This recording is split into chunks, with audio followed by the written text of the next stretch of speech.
He has presented a variety of topics from leadership to indigenous nation building, and from curriculum development to pedagogy, and from historical and contemporary Native American issues to the education of numerous colleges and universities, private and public high schools, national and international conference institutes and symposia.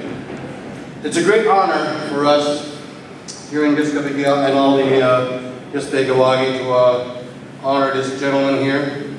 Ladies and gentlemen, I'd like to introduce to you right now Dr. Manley A. Begay Jr.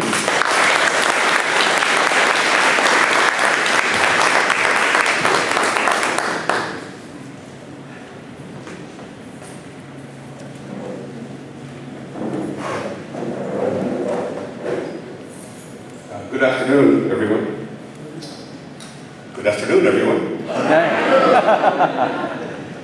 It's very, very nice to be here.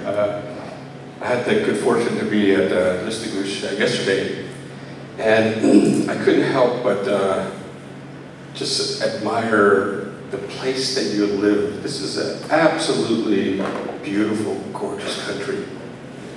And you should be so honored and so happy to live here.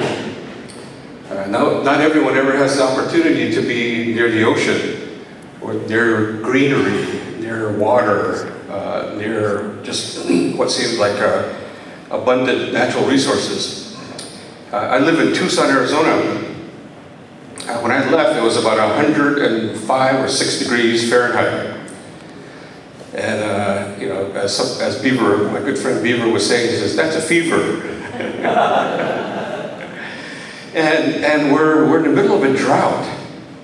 So when it rains and we get thunder and lightning, fires start all the time. So we have fires all over the place. So when I came here, I want to stay. You know, I don't think my wife will let me though.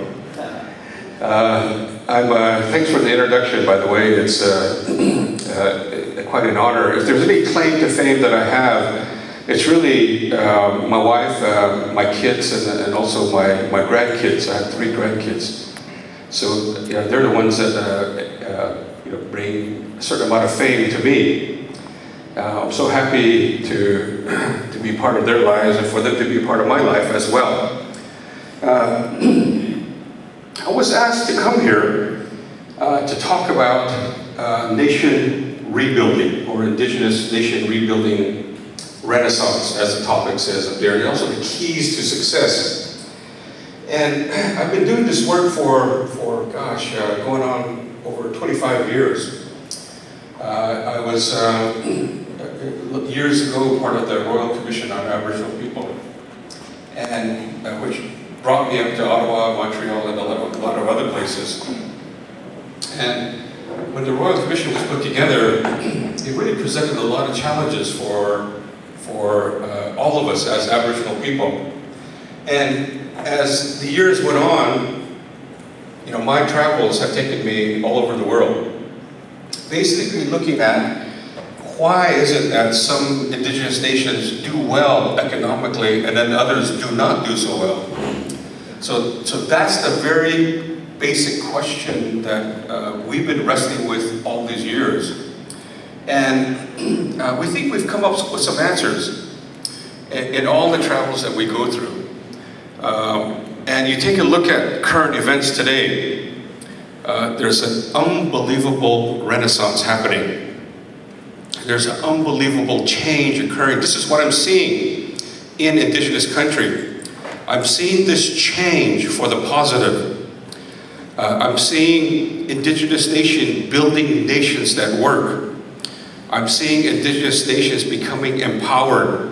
I'm seeing language retention rate going up. I'm seeing social pathologies decreasing, alcoholism rate going down, suicide rates going down, domestic violence going down. And it's just it's a wonderful time to be indigenous.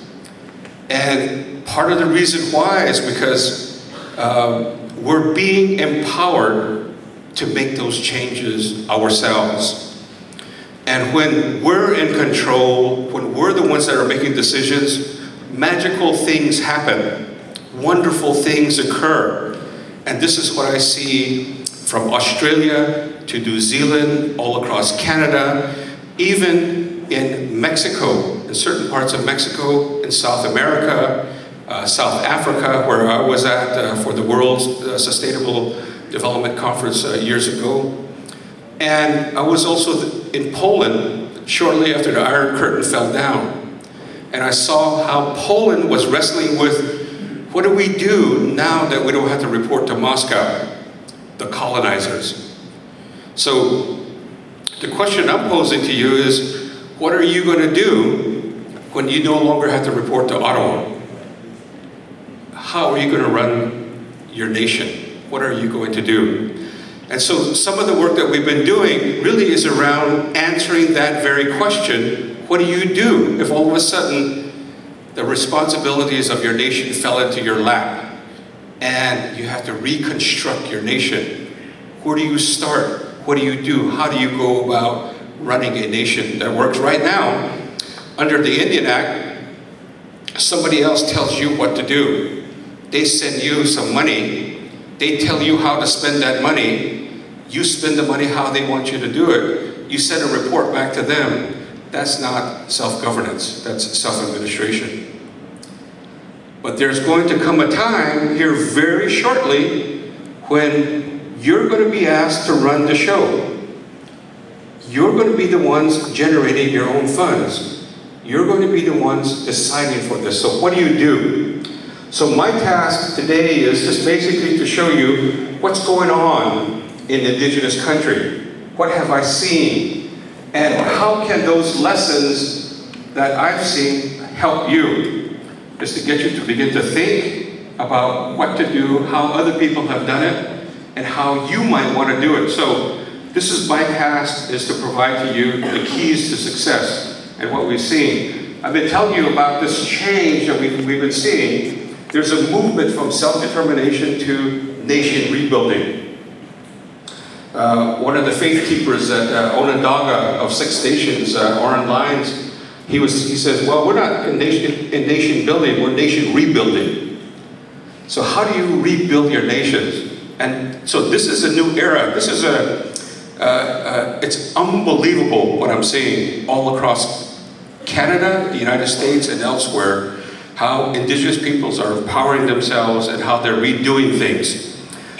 Mississippi Choctaw, down south, is a really interesting place. Mississippi Choctaw today has a 0% unemployment rate. In other words, every Choctaw that wants a job has a job. Their language retention rate is hovering almost 90%. So in other words, every Choctaw at Mississippi Choctaw Isleta del Sur Pueblo Council, down in the bottom left, right in the middle of El Paso, Texas, have become a thriving First Nation as soon as they went through constitutional reform. Here's the village of Cake from Cake, Alaska, healing heart and circle peacemaking, an elder overseeing the peacemaking operation. Here's the Navajo Nation, where I come from. We have our own police force. We even have our own criminal investigators. My brother is a CI. You know, we see on TV this CI, criminal investigation show. He's a Navajo CI, CSI guy. And he investigates all major crimes on the Navajo Nation. Navajo Nation, where I come from, is huge. We have 27,000 square miles of land. You can drive from one side of the nation to the other side. It takes you 4 or 5 hours. And you won't run into any non-Navajo communities. You go the other way, south to north, the same thing. You won't run into a non-Navajo community. And you can just drive for 4 or 5 hours. You're in Navajo country. And so if a murder occurred in the middle of Navajo country, it takes a long time for federal authorities to arrive there, the FBI. By the time they arrive, the evidence is all gone. So the Navajo Nation said, okay, we're going to have our own criminal investigators. And my brother went to Quantico, Virginia, to Glencoe, Virginia, trained in the FBI Academy, and now conducts, criminal investigations. and Mississippi Choctaw Tribal Police, Flathead Tribal Police as well. Here's the Navajo Nation Supreme Court. We have our own Supreme Court at Navajo. The fundamental law, the main law at Navajo is Navajo Fundamental Laws. Our laws are based on creation story. According to Navajo way of thinking, we've gone through several worlds to get to this world. And each time in these worlds, we committed, there were sins that were committed. And from those sins came laws of how to act as a Navajo person. Laws about how to treat your wife. Laws about how to talk to each other. Laws about how to relate to people from the outside. Laws about how to treat Mother Earth, the plants and the animals. Laws about how to treat your guests. So those laws are now written down as Navajo Fundamental Laws. We're a matriarchal, matrilineal, and matrilocal community. So everything goes through the women's side. Everything belongs to the women. My wife owns my Chevy Silverado pickup truck that I love. She owns my flat screen TV.